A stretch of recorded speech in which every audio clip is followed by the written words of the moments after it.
Good morning 8th class. कैसे हो आप? ठीक हो? आज हम करते हैं हिंदी रीडर पाठ 7, क्या निराश हुआ जाए। ये एक पाठ सामाजिक बुराइयों पर आधारित है। इस पाठ के अंतर्गत द्विवेदी जी ने बताया है कि आज हमारे सामाजिक जीवन में जितने दोष बताए जाते हैं तो मन घोर निराशा से भर जाता है। यदि समाचार पत्रों की दृष्टि से देखा जाए तो आए दिन ठगी, चोरी, डकैती, तस्करी, भ्रष्टाचार चारों तरफ फैला है, जिससे हम एक दूसरे की कमियों और आचरण पर कटाक्ष करते रहते हैं। ऐसा लगता है जैसे सारा देश इन्हीं पर डिपेंड हो गया, सारा देश इन्हीं चीज़ों से भर गया है, कोई ईमानदार बचा ही नहीं है।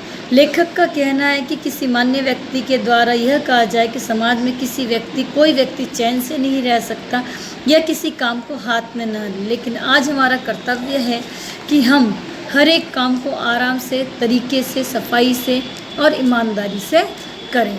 लोग उस कर्मठ व्यक्ति के गुणों का तनिक भी ध्यान नहीं रखते, साधारण कर्मियों को बढ़ा चढ़ाकर दिखाना आरंभ कर सकते हैं।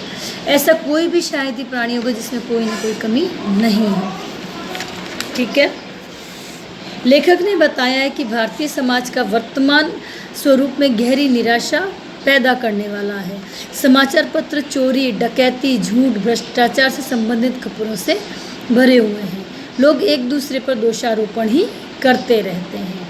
यह देखकर द्विवेदी जी के मन में शंका होती है कि आज का यह भारत बाल गंगाधर तिलक, रविंद्रनाथ टैगोर, मदन मोहन मालवीय के सपनों का भारत नहीं रहा है। जिस भारत के सपने उन्होंने देखा था, ऐसी महान भारतीय संस्कृति, सभ्यता खत्म हो चुकी है।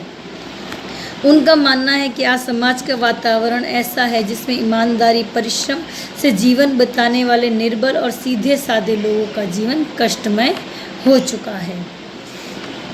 हमारे पूर्वजों ने सादा जीवन, उच्च विचार को सबसे ज़्यादा महत्व दिया है। सुख सुविधाएं देने वाली वस्तुएं जैसे धन संपत्ति, भवन, वस्त्र आदि को अधिक महत्व नहीं दिया था। प्रकृति ने मनुष्यों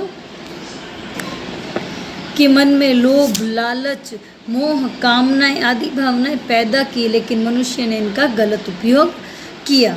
लेखक ने कहा कि आज देश में करोड़ों लोग गरीबी से जीवन जीने के लिए मजबूर है। इसका कारण यह है कि गरीबी दूर करने के लिए बहुत नियम, कायदे, कानून बनाए गए, लेकिन ये सभी कानून खेती, कारखाने, व्यापार, शिक्षा, स्वास्थ्य की दशा सुधारने के लिए भी लागू किए गए।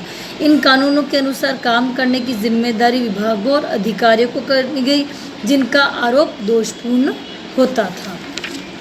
ठीक है। भारत में ऐसे राज्य सरकार द्वारा बनाए गए बहुत सारे कानून हैं। धर्म की पालन करने के लिए भी कानून बनाए गए, लेकिन अधिकारी और उनके साथ जो काम कर अब भी सेवा, ईमानदारी, सच्चाई, आध्यात्मिकता के मूल्य बने हुए हैं।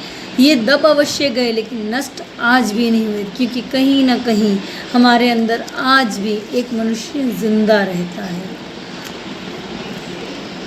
एक बार लेखक कहीं रेलगाड़ी से जा रहा था। उसने गलती से 10 रुपये की जगह 100 रुपये का नोट दे दिया, लेकिन वहाँ पर क्या हुआ कि थोड़ी देर बाद सेकंड क्लास के डिब्बे में एक आदमी आकर बैठा और उसने कहा कि आपने मुझे नहीं पहचाना, लेकिन आपने मेरे हाथ में 100 का नोट रख दिया, ये लीजिए आपके 90 रुपये। यह देखकर लेखक को बहुत आश्चर्य हुआ और बहुत खुशी भी हुई।